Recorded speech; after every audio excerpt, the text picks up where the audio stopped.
Hello and welcome back to Calculus 1, section 3.4, product and quotient rules. All right. So these will be two formulas that you have to memorize. And every time when you see a product of two functions or a quotient of two functions, right, you need derivative of those, you unleash these formulas and you'll be fine. So you cannot take separate derivatives of functions and multiply the results. That doesn't work. It never works. So we have to use these formulas all the time. Now the proofs of these formulas, well, the proof of product rule is in the textbook, right? You do it through the limit. All of the proofs for all of the formulas from last section, and this section, all of those are proved through the limit. H goes to 0, and you just grind through the algebra in general terms, and you get the answer on the other end. So now, we're not going to go through proofs. We are going to go through formula and do a bunch of examples, and then go for lunch. So, product rule is the first.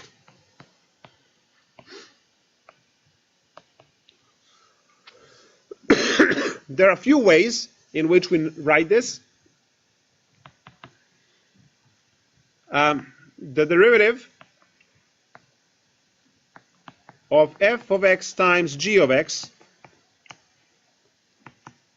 is equal to f of x times g prime of x plus g of x times f prime of x.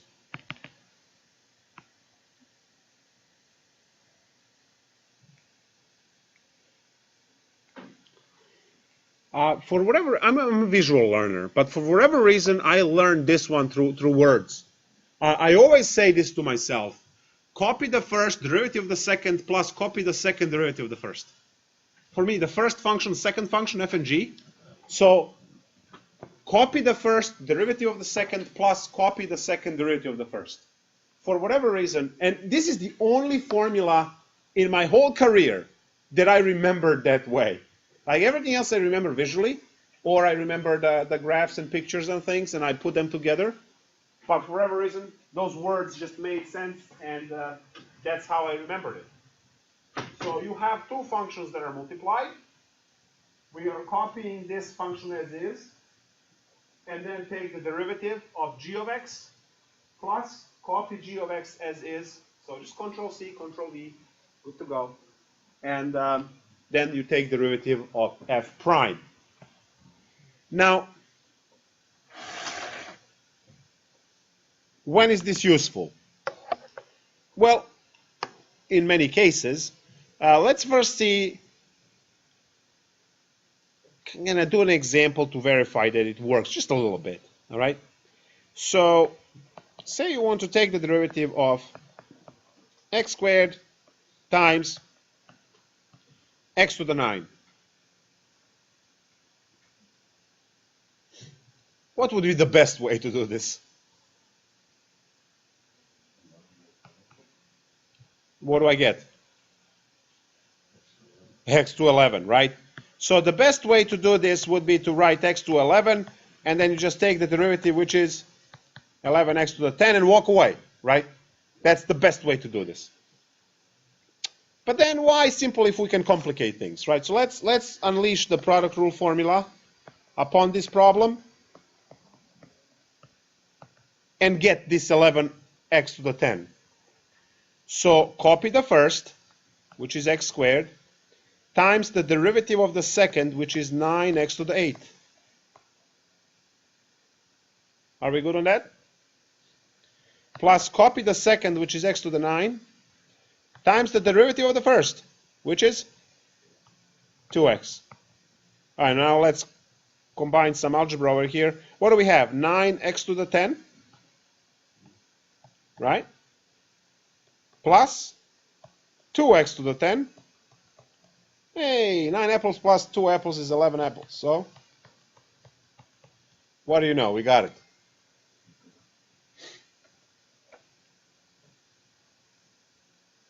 Now I am going to just write this real quick. So this is F, this is G, this is F, this is G prime, this is G, it's F prime.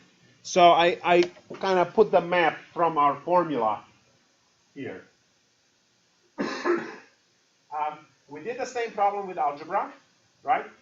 And product rule. We got the same answer.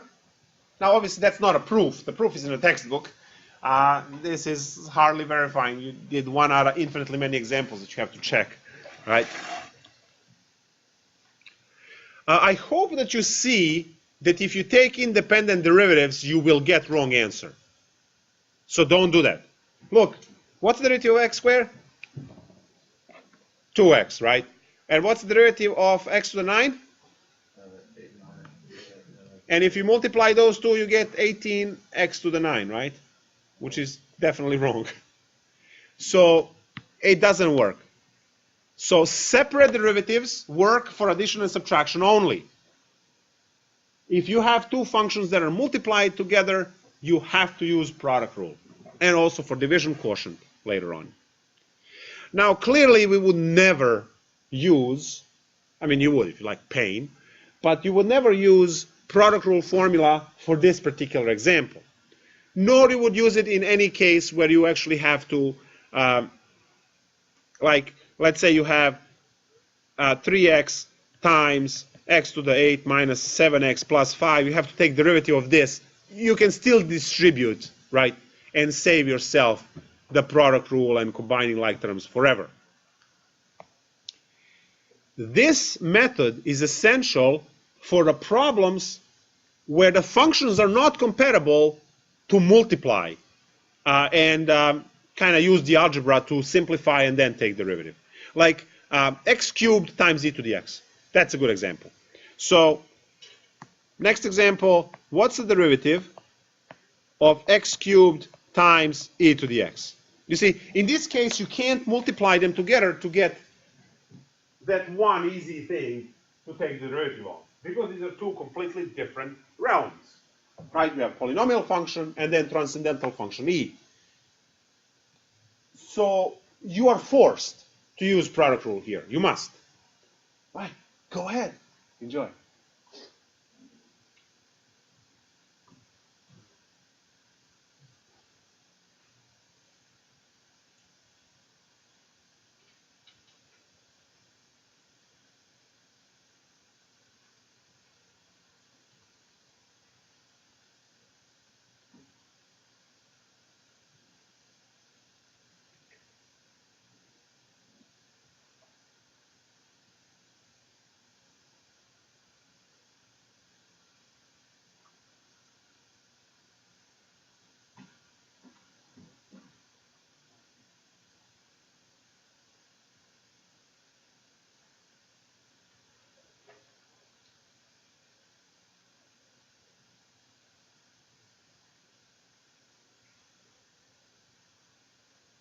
So copy the first, derivative of the second. What's the derivative of the x?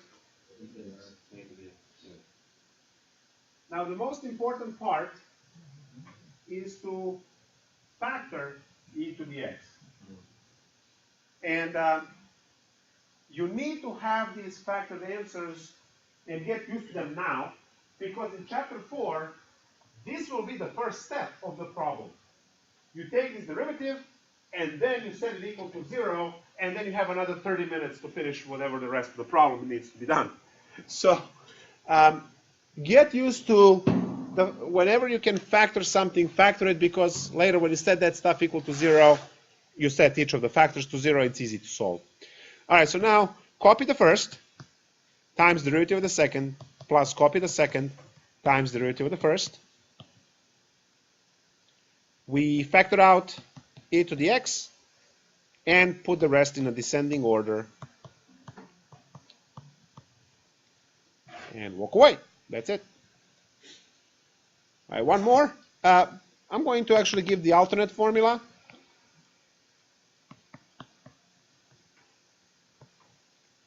Usually, sometimes you will find it written this way.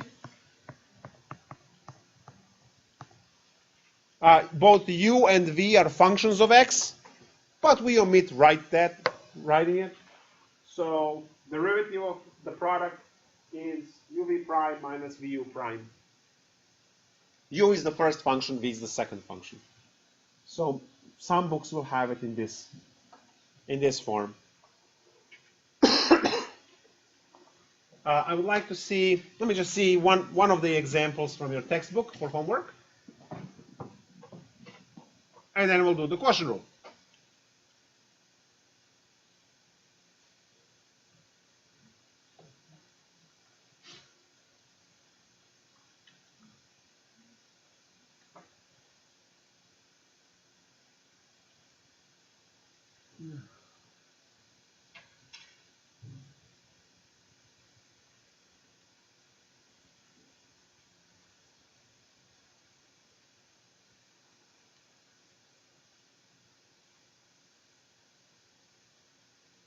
All right, here's the awesome one. You can thank me later by either sending the thank you cards to my office or buying me Tesla. S of t is equal to 4e to the t times square root of t. What's the derivative of this function?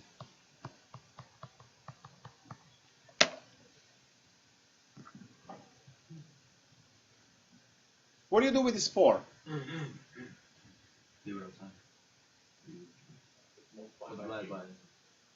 Those are both correct answers. So this is where you make your decision now. You can either associate this 4 with e and have it in that first function and drag it along every time, or you can just say, well, that 4 multiplies everything. Take it in front of the derivative altogether, do the product rule, don't worry about the 4, multiply the entire answer by 4, because it's the constant. So you either kick it out or associate to one of the functions, first or second, doesn't matter, and grind. Have fun.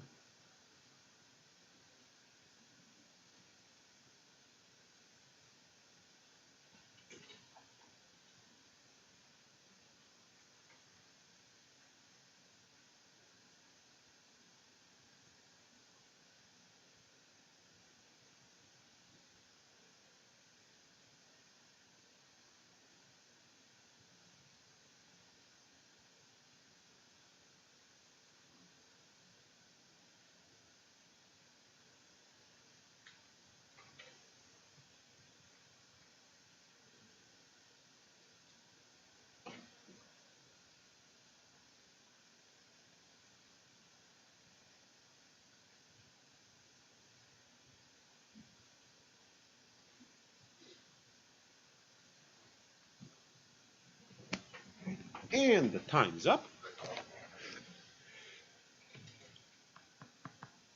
Obviously, I'm going to kick the 4 in front, copy the first, times the derivative of the second, plus copy the second, times the derivative of the first,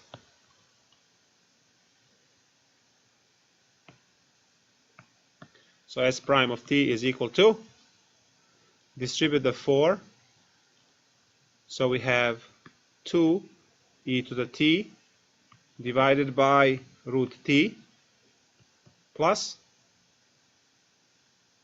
e to the t root t, and I can kick e to the t outside. Oh, I forgot the 4 there. I have to distribute 4. So I can kick out 2 e to the t, and what's left is 1 over root t plus 2 root t. Now this could be left as the answer. It's okay. Or you can make it better by rationalizing root t right there, which would give you better answer. It's not necessary, but it makes you cool, all right?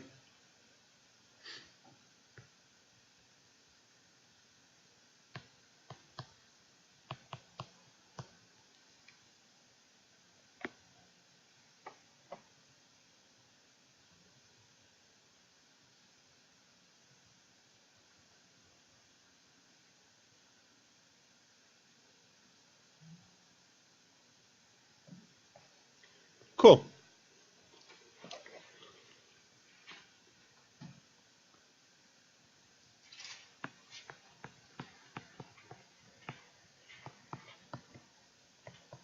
Quotient rule.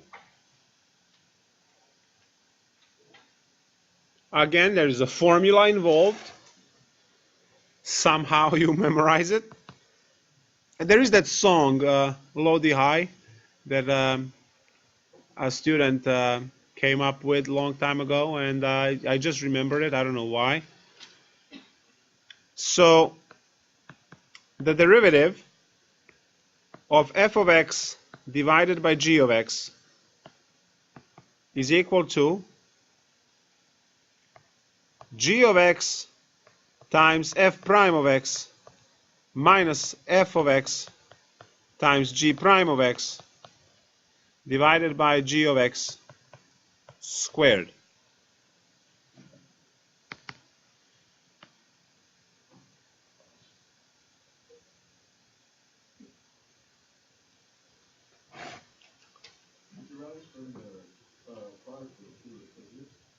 Well, you can. We're going to learn eventually chain rule, and the quotient rule at that point will become obsolete because product rule and chain rule together can take care of any quotient.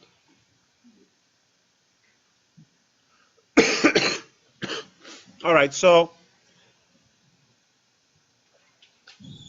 the what happened? Oh yeah, the air conditioning. Yes, yes, yes. So the way that student said that might be easy for you guys to remember this monstrosity is to call this one low and call this one high, and it goes low d high minus high d low over low squared, and then you wrap it in some way, which I can't care less. I listen to metal, so.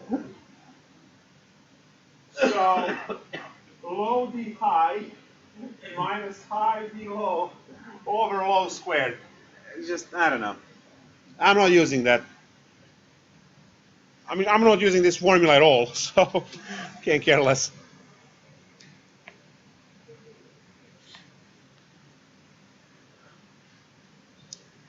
And we do 2 examples, and that's it.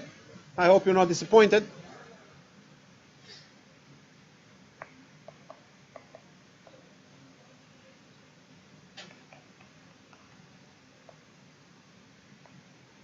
Eh.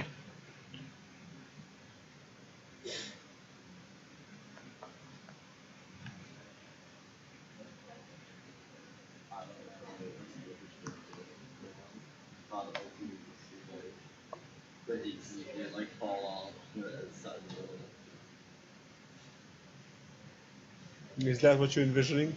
Yeah. I'm like recreating RBCC in my head because it's obviously Obviously. obvious. Yeah, it is funny. As you say. With all the stuff outside of that stuff. But, you know,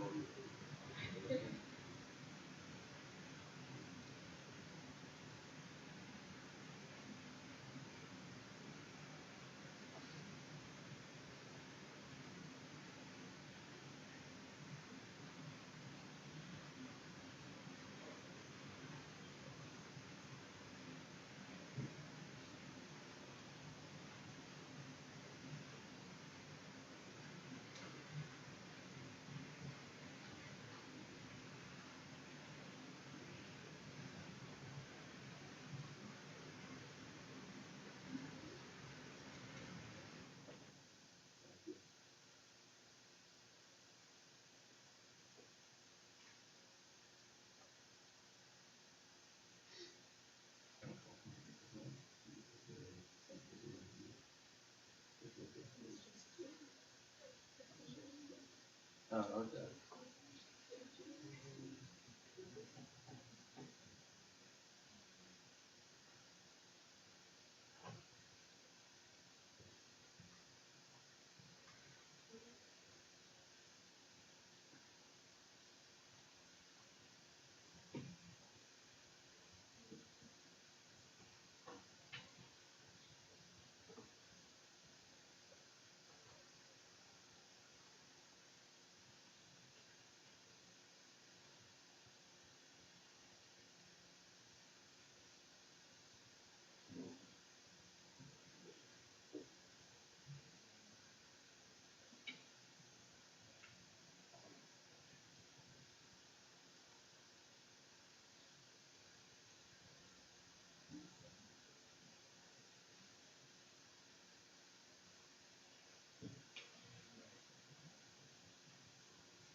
Okay, so this is the vanilla example, right? We just plug everything in real quick. The division line. I always start with the denominator because that just gets squared. Then copy 2x plus x squared plus 3 times 6x to the 5. And I'm going to, again, code this with g f prime f g prime and g squared, and then f and g. So we can follow from the formula. And then simplify the best we can.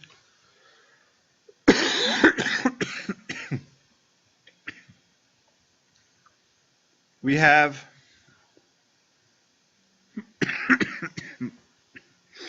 before I die over here, 2x to the 7. If I don't make it, just factor this and do one more example.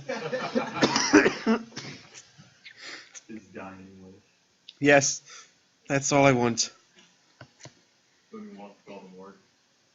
That's really boring.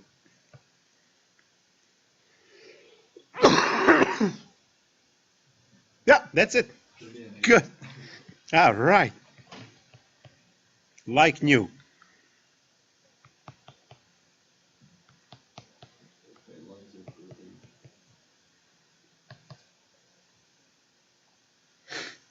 All right. We can clearly kick out 2x to the 5.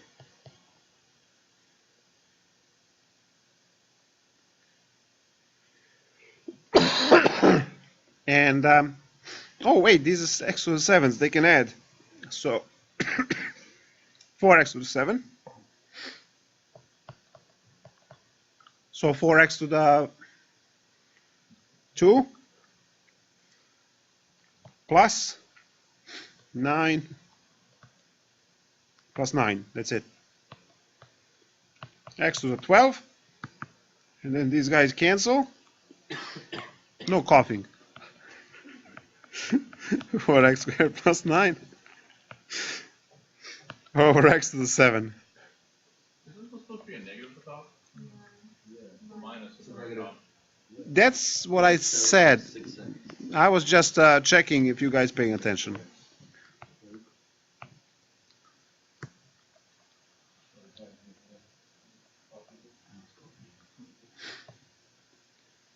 Negative 4x to the 7 minus 18x to the 5 over x to the 12. Very good. I was testing you.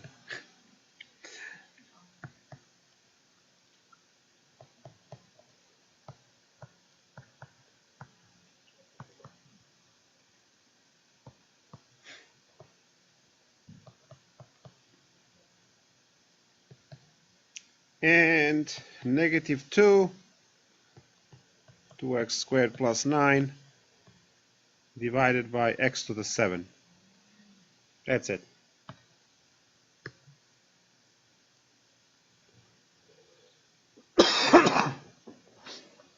Then you eventually say equals to 0, and then in chapter 4, and then do other stuff. Good. Good. One more example from the textbook, something that you will enjoy, and that would be it. What's better, 22 or 24? 24. So 24? Oh, actually, yeah. What's the derivative of square root of x divided by e to the x? See, with this notation, you can just go in line.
Now, one thing that you guys will eventually memorize is that the derivative of square root of x, I'll write it here. You will actually memorize this because it will be annoying to chase the halves and negative halves and everything. So that's one of the things that you will, over time, memorize. It's not a basic formula. It goes under n x to the n minus 1 rule. But it shows up so much that it's kind of quick to memorize that. All right, let's take a look at this. So denominator gets squared. Then we copy it here times the derivative. I just talked about it. Minus, for those of you paying attention. And then it goes like this. So now what do I have? Copy, factor out e to the x. We have 1 over 2 root x, and then we rationalize. Minus just root x because e is factored out. This e to the 2x is just like this, and then you can cancel one of these. I missed. There we go. So what is left? I have square root of x over 2x minus root x divided by e to the x. This is where your complex fractions get to be handy. Multiply 2x, numerator and denominator, and we get root x minus 2 root x, no, sorry, 2x root x divided by 2x e to the x. And we see that we can, the only thing we can factor out is the square root. So these are wonderful algebra exercises for Sunday morning. There it is.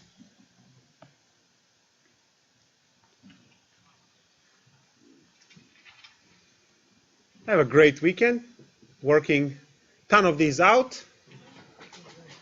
And I will see you all next Saturday.